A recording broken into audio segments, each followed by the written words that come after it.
Next 9 news में आपका बहुत बहुत स्वागत है। मैं हूं आपके साथ अबरारुल हक रहमान। आज उस यूनिफॉर्म सिविल कोड की बात करेंगे जिसको लेकर राजनीति इस वक्त काफी ज्यादा गर्मा गई है।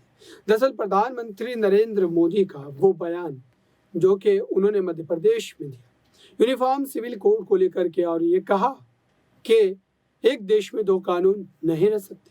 हम आपको बयान भी सुनवाते हैं, सुनिए इस बयान को। देश ने प्रगति और विकास का एक नया इतिहास रचा है। जन कल्याण और गरीब कल्याण का एक नया अध्याय लिखा है।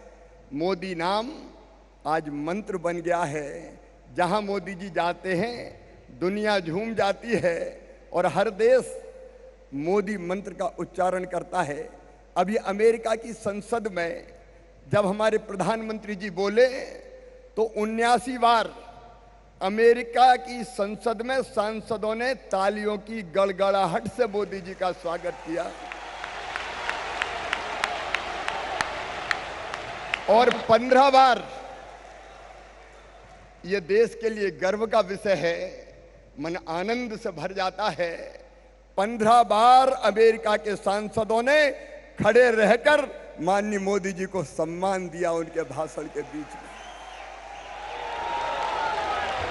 वैभवशाली, गौरवशाली, संपन्न, समृद्ध और शक्तिशाली भारत का निर्माण उनके नेतृत्व में हो रहा है। मोदी जी ने भारत के योग को, ज्ञान को, विज्ञान को, अध्यात्म को, पर्यावरण को, वसुदैव कुटुंबकम के संदेश को, विश्व का कल्याण हो के संदेश को और सर्वे भवन्तु सुखिनः के संदेश को दिया है।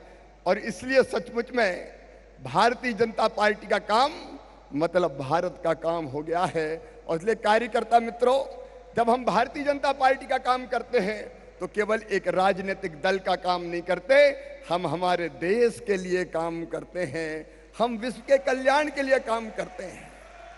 मोदी जी केवल हमारे नेता नहीं हैं, मोदी जी हमारे मार्गदर्शक भी हैं, गाइड भी हैं, फिलॉसफर भी हैं और इससे आगे बढ़ के कहूं तो वो हमारे बड़े भाई भी हैं।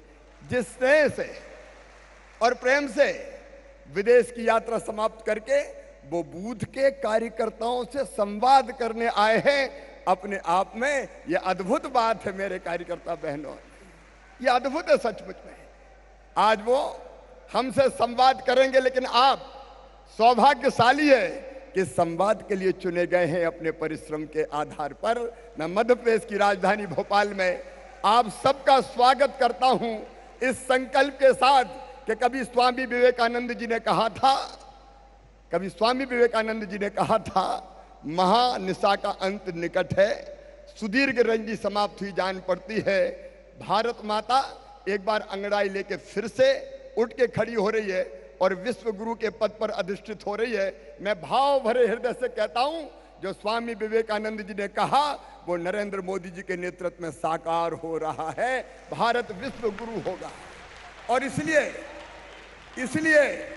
भारतीय जनता पार्टी का जीतना देश के लिए भी जरूरी है और प्रदेशों के लिए भी जरूरी है। और इसलिए आने वाले जो 5 विधानसभा के चुनाव हैं उनमें हम ये संकल्प लेकर जाएंगे कि मोदी जी के नेतृत्व में, नड्डा जी के संगठन कौशल में और आप सब कार्यकर्ताओं के बूथ पर जो परिश्रम आप करेंगे, बूथ जीता तो चुनाव जीते, इस मंत्र के साथ आप चुनाव के मैदान में जाएंगे और भारतीय जनता पार्टी मध्य प्रदेश सहित 5 राज्यों में भी शानदार सफलता प्राप्त करेगी और 2024 में ऐतिहासिक बहुमत से फिर हम जीतेंगे और मोदी जी फिर देश का और दुनिया का नेतृत्व करेंगे। एक बार फिर मैं माननीय प्रधानमंत्री जी का, आदरणीय नड्डा जी का और आप सब कार्यकर्ता बहनों और भाइयों का हृदय से स्वागत करता हूं, अभिनंदन करता हूं। बोलिए भारत माता की और मध्य प्रदेश में इसलिए नर्मदा मैया की, हर हर नर्मदे। धन्यवाद।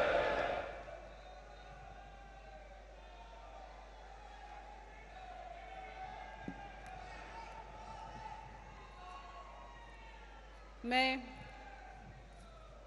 विश्व के सबसे बड़ी पार्टी भारतीय जनता पार्टी के राष्ट्रीय अध्यक्ष श्री जेपी नड्डा जी से अनुरोध करूंगी कि मंच पर आएं और स्वागत भाषण से संबोधित करें।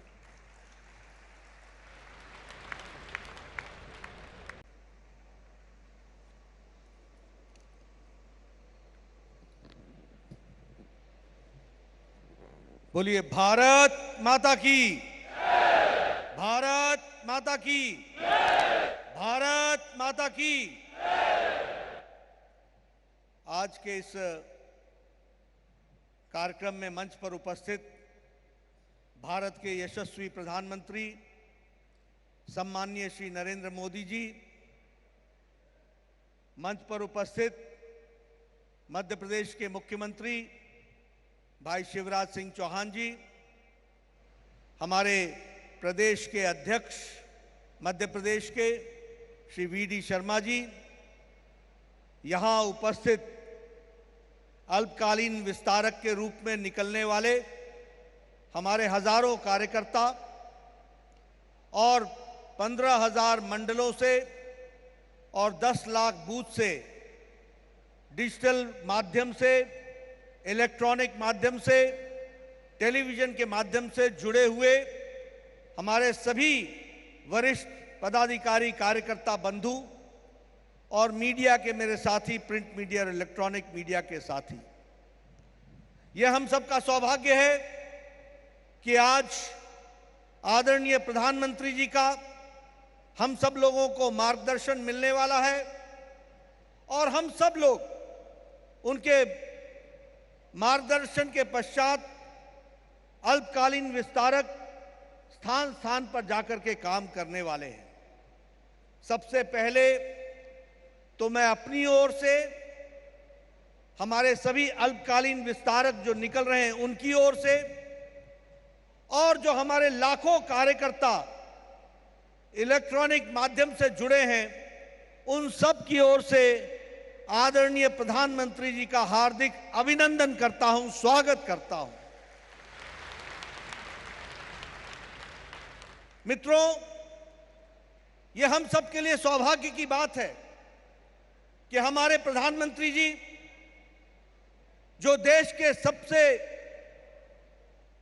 बड़े प्रशासक हैं, चीफ एग्जीक्यूटिव हैं, देश के प्रशासन की बारीकियों में दिन रात व्यस्त रहते हैं, लेकिन जब पार्टी की बात आती है तो आप कभी भी हमें समय देने से नहीं हिचकते। हमेशा समय देकर के व्यस्ततम कार्यक्रम में भी आप अपने आप को जोड़ करके पार्टी के साथ खड़े होते हैं। हम सबके लिए यह भी सौभाग्य की बात है कि यदि हमारे प्रधानमंत्री जी एक कुशल प्रशासक भी हैं तो वह सही रूप में संगठन के एक संगठक भी हैं।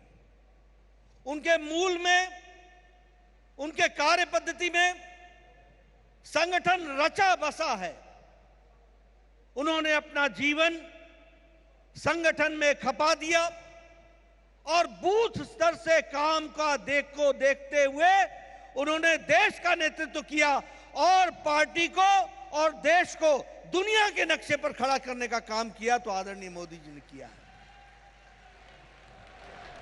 ऐसी शख्सियत का हम सब लोगों को समय मिलना और विशेष करके उनका मार्गदर्शन मिलना, ये हम सब के लिए प्रफुल्लित करने वाला विषय भी है, गौरवान्वित करने वाला विषय भी है और हम लोगों को इसमें से जो संस्कार मिलते हैं उसको अपने में समाहित करने का भी अवसर है। इसलिए मैं पुनः प्रधानमंत्री जी को हार्दिक अभिनंदन करता हूं, स्वागत करता हूं। तो आपने सुना। अब आपको बताते हैं कि ये मामले को लेकर के all India Muslim personal law board ने उसी रात को एक इमरजेंसी बैठक बुलाई थी और उस बैठक के बाद अब तमाम लोगों से राय मांगी जा रही है। खुद केंद्र सरकार ने भी राय मांगी है। देखना ही होगा क्या 2019 की तरह इसको फिर से 2024 में राजनीति करने के लिए, हिंदू मुस्लिम करने के लिए भाजपा ला रही है या वाकई उनकी मंशा साफ है। फिलहाल इस खास रिपोर्ट में बस इतना ही। देखते रहिए ताज़ा तरीन खबरों के लिए नेक्स्ट 9 न्यूज़ को। धन्यवाद।